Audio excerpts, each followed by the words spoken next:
السلام علیکم ګرانو کتونکو، زه غلام اکبر مروت. نن موږ دلته راغلیو د سرای نورنګ پیتاوي کلي محله زنګي خیل. دلته چې کوم مقامي روایت دي هغې نه تاسو خبرو. تاسو ته به هم پته وي، خو تاسو بیا هم موږ د علاقایي روایتو نه خبرو.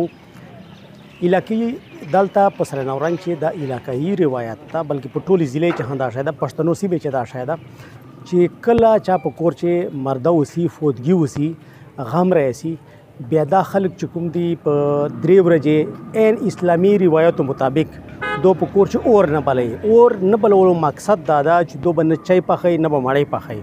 دا چوره مالې ول دي، دا ټول ګاونډان چې کوم دي دا به چای پخوي، مړۍ به پخوي او دلته بیا جومات ته راغی. جومات چې به دا ټول میلمانه چې دي هغه به دلته مړۍ به هم خوري، چای به هم دلته څښي. دې ډېرې زیاتې فایدې دي. یو خو دا ده چې دا غم چې کوم په کورولو باندې غم کم سي، د میلمنو بوج په کم سي، او بل دا چې دې سره مینه یووالی دا زیاتېږي. او بل دا چې یو اسلامي روایت چې کوم دا هغه احیا هم ورسره کېږي، هغه هم جاري ساتي سي. نو راځو دلته چې کوم خلک راغلي دي هغې سره خبره کوو، تاسو باندې دا نور ویډیو هم ګورو.